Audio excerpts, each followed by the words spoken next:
Thanks for joining us today. Thank you for taking us to 100 subscribers. We will continue to provide relevant and spiritual content.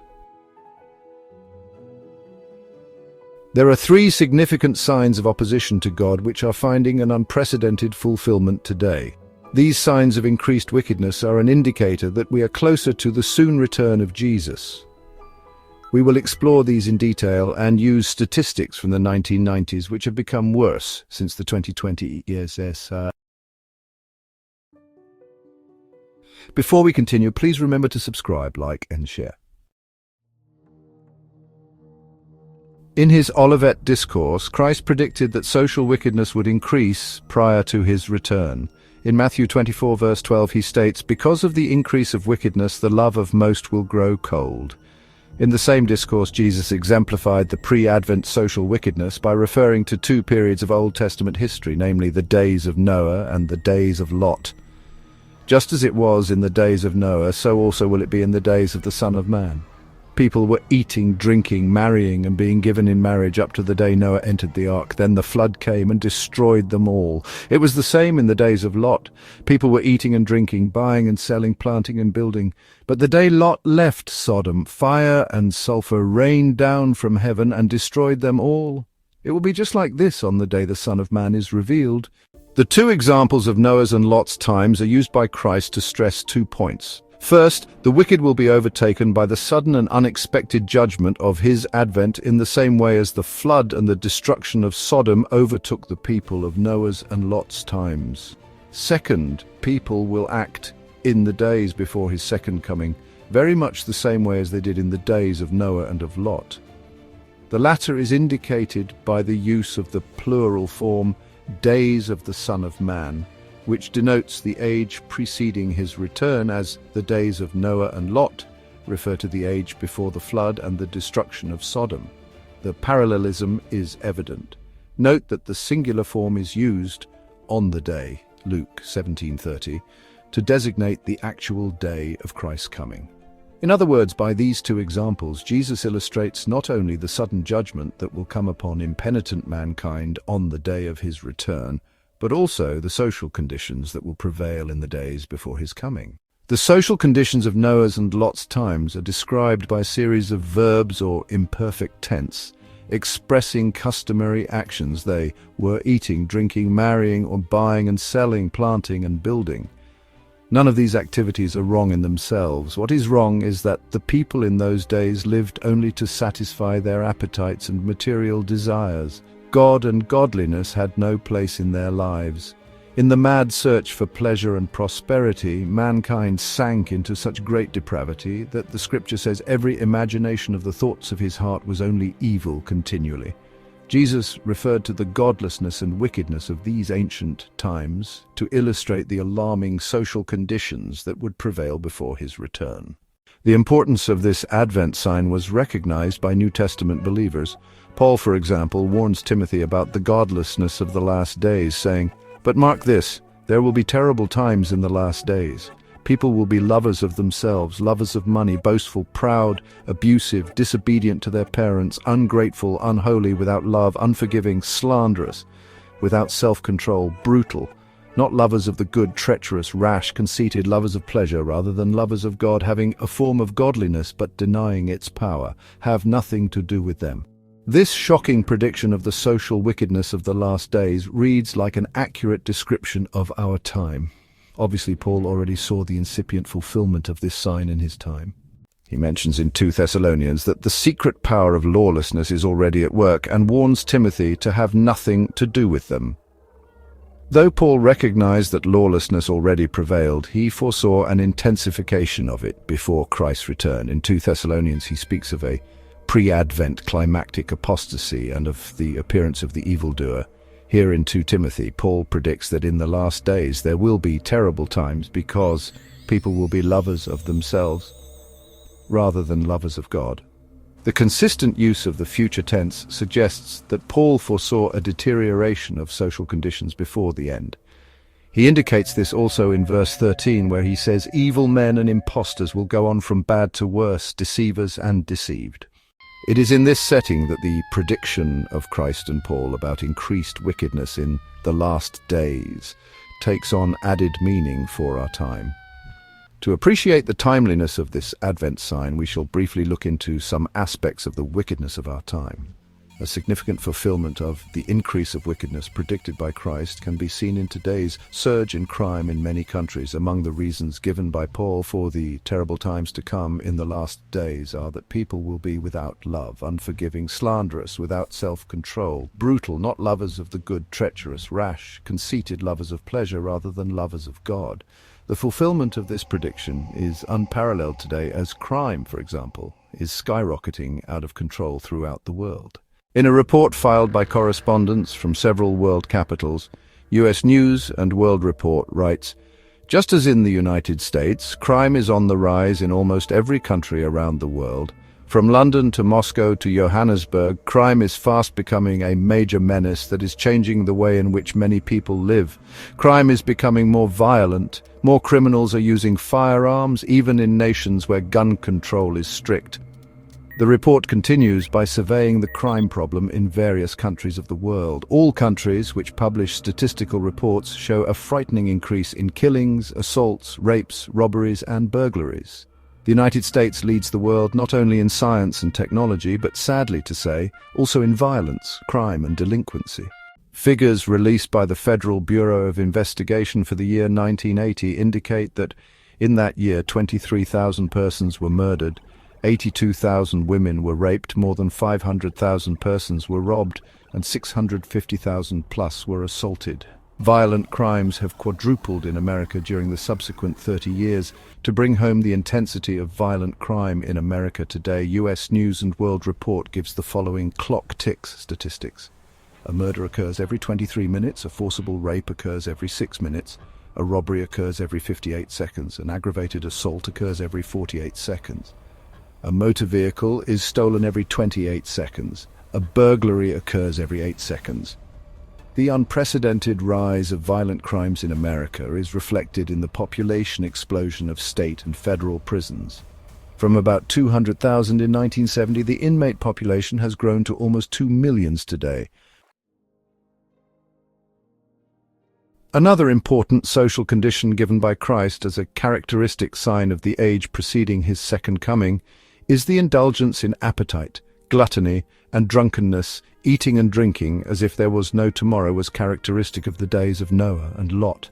And according to Christ, so will it be in the days of the Son of Man. Paul confirms Christ's prediction when he says, "In the last days, men will be lovers of self, lovers of pleasure rather than lovers of God." In every age there have been pleasure seekers whose main goal in life has been to satisfy their appetites. Today, however, this hedonistic trend has greatly increased because, as a result of scientific and technological advancements, many persons, especially in developed countries, enjoy more leisure time and economic prosperity than at any other period of history. The paradox of our time is that while lack of food decimates millions of persons in poor countries, too much eating devastates the health of millions in affluent societies. According to the American Medical Association, 40% of the American population is overweight. The stored fat of adult Americans is estimated by anthropologist George Armelagos of the University of Massachusetts at 2.3 trillion pounds, about 14.3 pounds of fat for every person in America, 18 and over. Armelagos estimates that such an amount of fat could provide enough energy to fuel 900,000 automobiles for 12,000 miles for 1 year. Millions of overeaters today are worried by the health hazards of their overweight, such as diabetes, hypertension, heart and kidney diseases, and emotional trauma. Eating and drinking have become today both the pastime and the problem of the rich minority of the world. North Americans, Europeans, and Japanese devour an unfair share of the world's available food. Americans, for example, according to the U.S. Department of Agriculture, consume annually 1,463 pounds of food per person, of which 624 pounds are animal products. This represents 5 times the annual food consumption per person in developing countries. The difference between rich and poor countries is even more glaring when one compares the per capita meat consumption. For example, the per capita annual meat consumption is £259 in Australia, 245 in the United States, 237 in Argentina, 207 in Canada. Drinking must have been a problem in Noah's time because soon after the flood, Noah himself got drunk, a hint perhaps of the influence his age left on him. Jesus said, "So will it be in the days of the Son of Man," Luke 17:26. That drinking is a major social problem needs no demonstration. The news media confront us every day with the tragic consequences of drinking. The World Health Organization, WHO, reports that alcohol-related problems constitute an important obstacle to the socio-economic development of a large number of developing countries and, in addition, are likely to overwhelm their health resources unless appropriate measures are taken. According to the WHO report, in 25 countries with fairly complete statistics, annual per capita consumption of alcohol increased by between 30 and 500%. Alcohol is implicated in 13 to 50% of rapes, 24 to 72% of assaults, and 28 to 86% of homicides. Jesus characterized the days of Noah not only as an age of appetite, eating and drinking, but also as an age of sex. They were marrying and being given in marriage. Luke 17:27 NIV. To marry and be married, the passive in the case of the woman, are perfectly moral acts. Marriage is a divine institution. The problem in the day of Noah and of Lot was the abuse of marriage. The Greek imperfect tense "they were marrying" suggests repeated marriages by the same person. What was true in the days of Noah was even more true in the days of Lot. Genesis records that all the men of Sodom, both young and old, surrounded Lot's house and shouted, "Where are the men who came to you tonight? Bring them out to us so that we can have sex with them." Genesis 19:5.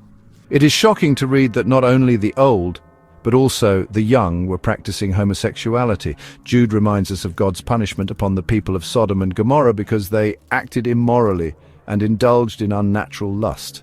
Jude 7.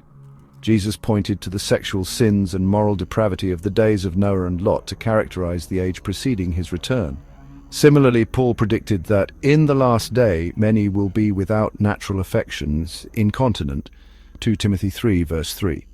Our generation is witnessing the fulfillment of this end-time sign in an unprecedented way. The sexual revolution of our time has no parallel in history.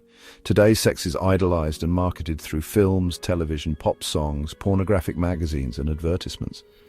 The sexual appeal has become an important factor influencing the production and sale of goods, whether they be cars or clothes. To look sexy has become a prevailing aspiration. For the first time in history, sexual organs and intercourse are displayed for public enjoyment in pornographic magazines and videos. Sex shows are included today among the tourist attractions of major European cities. Sexual services are also openly advertised in many countries where prostitution is legal.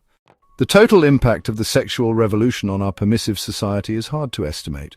Marital relationships are being undermined as more and more husbands and wives seek for extra-sexual experiences by engaging in extramarital sex. In 1974, the Red Book magazine conducted what is alleged to be one of the most thorough investigations of the American female.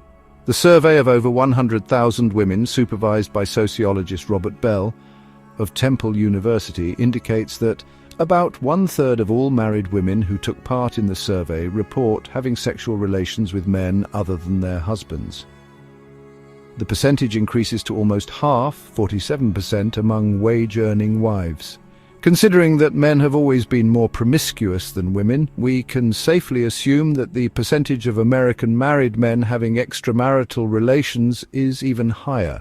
A natural consequence of marital infidelities is the shocking rise of the divorce rate, not only in America but in many other countries. Even though the United States does not lead the world in divorces, Sweden is ahead. It is distressing to note that the rate of divorce has increased to about 50% of marriages. In some parts of California, the rate is one divorce for every marriage.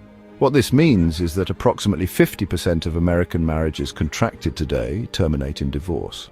Truly, as Paul predicted, many today have become lovers of self, lovers of pleasure rather than lovers of God. 2 Timothy 3:2-3. When their marital partner fails to satisfy their social, financial, emotional, or sexual expectations, They prefer to simply scissor rather than to mend their marital relationship. To maintain sexual freedom and avoid the trauma of and divorce, there are some who enter into open marriages, which allow them the freedom to have sexual intimacy with other persons. Others engage in mate swapping, that is, husband and wife agree to exchange partners with another couple for the purpose of having sexual relations. The Red Book survey indicates that 4% of the wives who responded to the survey had tried mate swapping. Some sociologists estimate that 2.5 million couples in America exchange partners on a regular basis. Still others join free love communes that espouse free sex. Others engage in group sex. Perhaps the most appalling form of sexual gratification is that which victimizes children.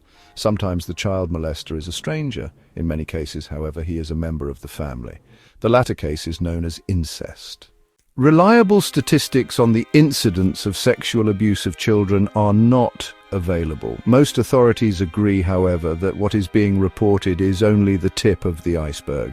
In a college survey, 20% of the women and 9% of the men reported that they had been sexually victimized, many of them by their parents. In the past year or two, write Newsweek, therapists and sociologists have concluded that incest verges on an epidemic. We are talking about a major public health problem on the same scale as diabetes, says Judith Lewis Herman, a Massachusetts psychiatrist.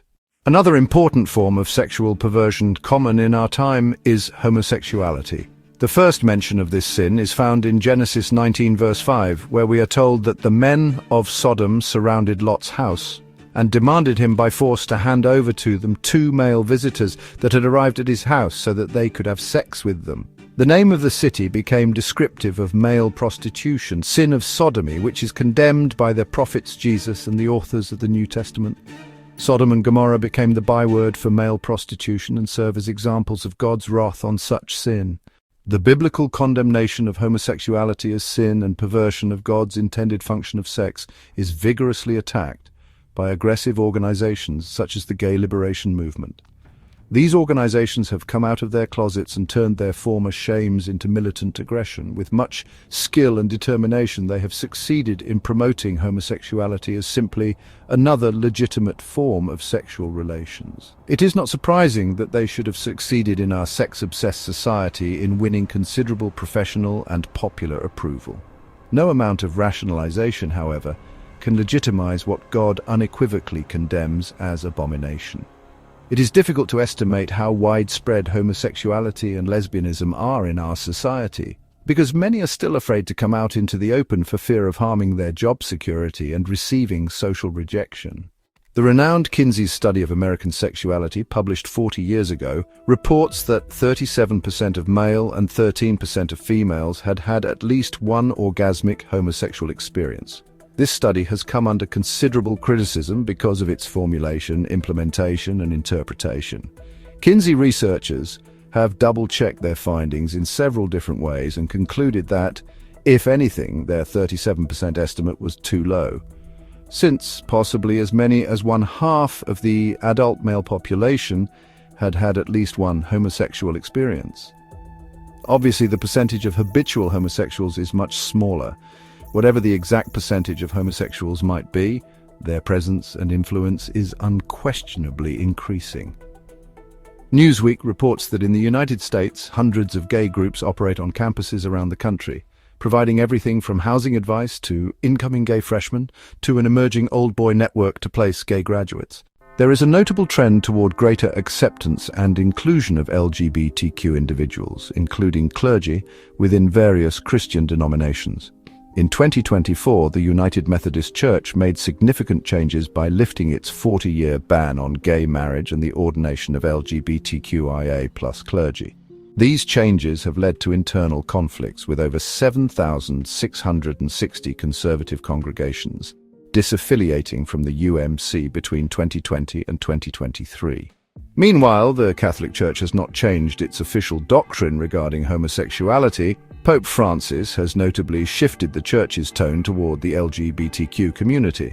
Studies suggest that the incidence of homosexuality in the Roman Catholic priesthood is higher than in the general population. According to the National Congregations Study, the number of U.S. congregations accepting gay and lesbian members increased from 37.4% in 2006 to 48% in 2012.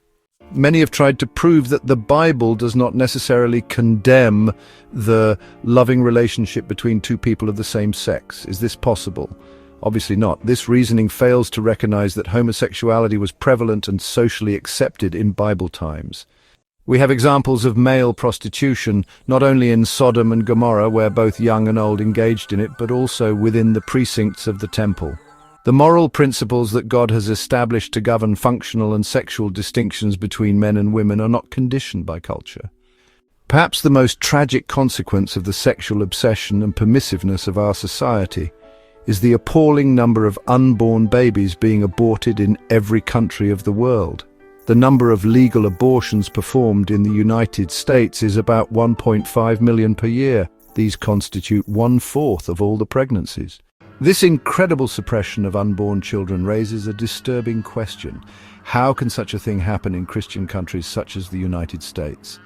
An important answer is to be found in the prostitution of the divine gift of sex, a gift God gave to humanity to procreate and to enable marital partners to become symbolically one by expressing and experiencing total, exclusive, and mutual commitment in self-giving of themselves to one another.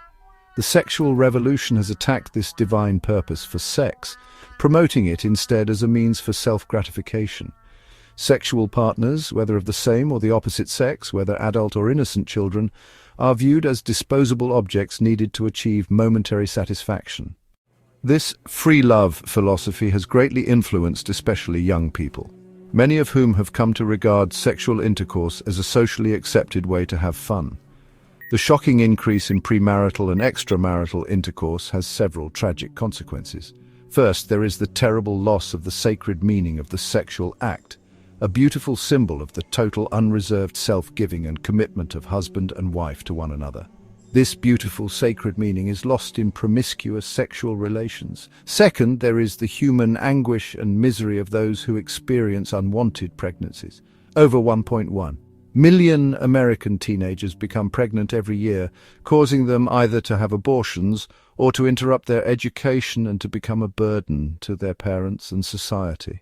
Third, there is the tragedy of over 1.5 million unborn American babies killed every year, 1/3 of whom are babies of teenagers.